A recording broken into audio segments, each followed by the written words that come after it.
नमस्कार, स्वागत है आपका। मैं हूं जगदीश चंद, आप देख रहे हैं यूडी टीवी। आइए देखते हैं आज का न्यूज बुलेटिन।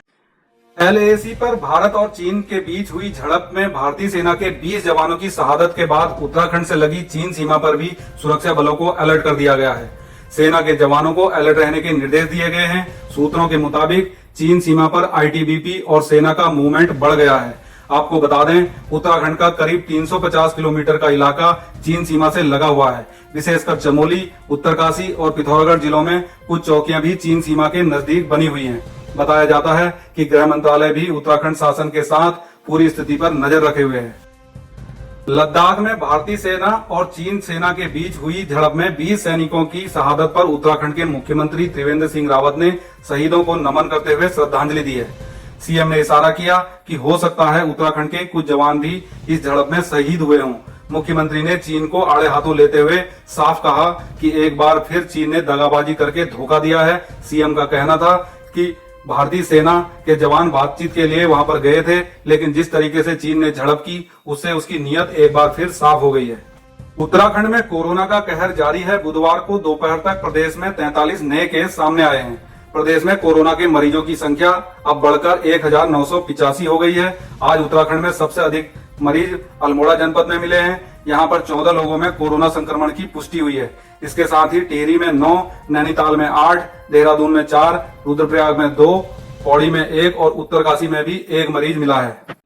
हल्द्वानी में एक खूनी डंपर 2 युवकों के लिए काल बन गया। सिडकुल की फैक्ट्री में ड्यूटी करने के लिए बाइक से जा रहे तल्ली बमौरी निवासी अरुण कुमार फुलारा और सिलियाकोट नैनीताल निवासी देवेंद्र प्रसाद को टीपी नगर के पास एक डंपर ने जोरदार टक्कर मार दी। हादसे में अरुण की मौके पर ही मौत हो गई, जबकि देवेंद्र प्रसाद ने अस्पताल में दम तोड़ दिया। हादसे के बाद डंपर चालक मौके से वाहन छोड़कर फरार हो गया। हादसे के बाद मृतकों के परिजनों में कोहराम मचा हुआ है।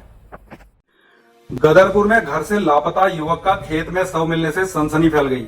मृतक यूपी पुलिस के सिपाही का पुत्र था। ब्लॉक कॉलोनी गदरपुर निवासी यूपी पुलिस के सिपाही मनोज कुमार का 25 वर्षीय पुत्र अभय कुमार मंगलवार दोपहर को घर से निकला था। उसके बाद वो वापस नहीं लौटा। बुधवार सुबह बलराम नगर बेरिया लिंक मार्ग पर निर्माणाधीन बाईपास मार्ग के पास एक खेत में अभय का अर्धनग्न अवस्था में शव बरामद किया गया। सूचना पर थानाध्यक्ष जसविंदर सिंह फोर्स के साथ मौके पर पहुंचे और उन्होंने शव को कब्जे में लिया। मृतक के मुंह से झाग निकल रहा था और गर्दन पर भी निशान बने हुए थे। सूचना पर सीओ दीपशिखा अग्रवाल ने भी मौके का जायजा लिया। पुलिस युवक की मौत के कारणों की छानबीन कर रही है। गदरपुर के लखनऊ मार्ग पर स्थित 2 पोल्ट्री फार्म आग की भेंट चढ़ गए। अज्ञात कारणों से लगी आग ने देखते ही देखते विकराल रूप ले लिया। सूचना पर फायर ब्रिगेड वाहन ने मौके पर पहुंचकर आग को काबू किया। इस बीच आग बुझाने के लिए पहुंचा फायर ब्रिगेड का एक वाहन भी खराब हो गया, जिसके बाद कड़ी मशक्कत के बाद आग को काबू पाया जा सका। आग से पोल्ट्री फार्म स्वामी को भारी नुकसान हुआ है। गदरपुर में विभिन्न मांगों को लेकर ग्राम प्रधान मुखर हो गए। उन्होंने मांगों से संबंधित एक ज्ञापन खंड विकास अधिकारी को सौंपा। ज्ञापन में प्रधानों ने मानदेय में बढ़ोतरी करने के साथ ही कोरोना योद्धा के रूप में सम्मानित किए जाने, इसके अलावा निर्माण व विकास कार्यों में मटेरियल के रेट बढ़ाए जाने की पुरजोर मांग की। अपनी मांगों को लेकर ग्राम प्रधानों ने ब्लॉक में नारेबाजी भी की। ग्राम प्रधानों ने कहा कि कोरोना महामारी में ग्राम प्रधानों द्वारा ग्राम पंचायत स्तर पर बाहरी राज्यों से आने वाले लोगों को क्वारंटीन करने में महत्वपूर्ण भूमिका निभाई जा रही है, लेकिन ग्राम प्रधानों को सरकार ने उनके हाल पर छोड़ दिया है। प्रधानों ने कहा कि मांगे नहीं मानी गई तो आंदोलन तेज किया जाएगा। ऊधम सिंह नगर के सितारगंज में एक नवविवाहिता ने और किच्छा में एक युवक ने फांसी लगाकर आत्महत्या कर ली। सितारगंज के गणेश मंदिर निवासी दीपक कुमार की पत्नी दामिनी ने अज्ञात कारणों के चलते फांसी का फंदा लगा लिया, जबकि किच्छा में फिरोजपुर 3 पानी बरा निवासी 27 वर्षीय भूपेंद्र कुमार ने घर के पास पेड़ से फंदा लगाकर जान दे दी। पुलिस ने दोनों शवों को पोस्टमार्टम के लिए भेजकर छानबीन शुरू कर दी है। रामनगर में हल्द्वानी रोड पर कंचनपुर छोई के पास एक जीप अनियंत्रित होकर सड़क किनारे पेड़ से टकरा गई। हादसे में जीप सवार बैलपड़ाव निवासी 22 वर्षीय वर्ष सिंह की मौके पर ही मौत हो गई। सूचना पर पुलिस ने शव को कब्जे में लेकर पोस्टमार्टम के लिए भेज दिया। युवक की मौत से परिजनों में कोहराम मचा है। LAC पर चीनी सेना के साथ झड़प में भारतीय सैनिकों की शहादत से पूरा देश गुस्से में है। जगह जगह चीन के खिलाफ विरोध प्रदर्शन किए जा रहे हैं। रामनगर में भी भाजपा कार्यकर्ताओं ने विरोध प्रदर्शन के बीच चीन का पुतला फूंककर गुस्से का इजहार किया। लखनपुर चुंगी पर भाजपा नगर अध्यक्ष भावना भट्ट के नेतृत्व में एकत्र हुए कार्यकर्ताओं ने चीन की नापाक हरकतों पर आक्रोश जताते हुए कहा कि चीन भारत को हल्के में ना ले।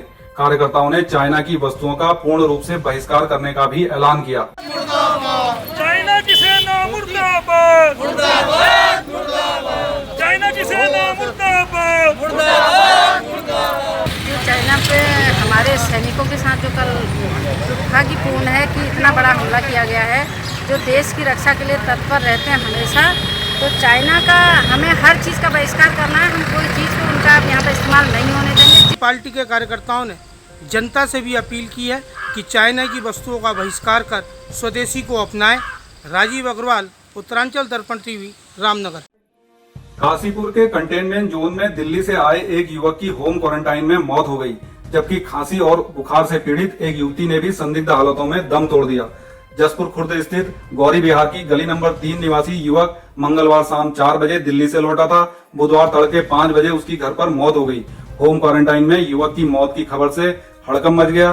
सूचना पर पुलिस ने मृतक के शव को एक कमरे में रखवा दिया, साथ ही अन्य परिजनों को अलग कर दिया।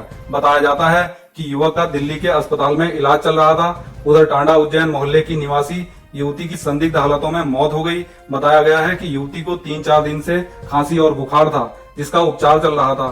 स्वास्थ्य विभाग ने दोनों मृतकों के सैंपल जांच के लिए भेजे हैं। किच्छा में सड़कों की खस्ता हालत को लेकर हो रहे विरोध प्रदर्शन के बाद विधायक राजेश शुक्ला ने बुधवार को लोनिवी के अधिकारियों की बैठक ली। उन्होंने लोनिवी अधिकारियों को बरसात से पहले सड़कों को गड्ढा मुक्त करने के निर्देश दिए। शुक्ला ने कहा कि किच्छा शहर में प्रवेश करते समय आदित्य चौक व पुलभट्टा पर रेलवे क्रॉसिंग के पास बड़े बड़े गड्ढे बनने से आए दिन दुर्घटनाएं हो रही हैं। विधायक ने इस बात पर खासी नाराजगी जताई कि एनएच से पैसे मिलने के बाद भी लोक निर्माण विभाग ने सड़कों को ठीक करने का काम शुरू नहीं किया है। विधायक के तेवर देख लोनिवी अधिकारियों ने सड़कों को जल्द दुरुस्त करने की बात कही।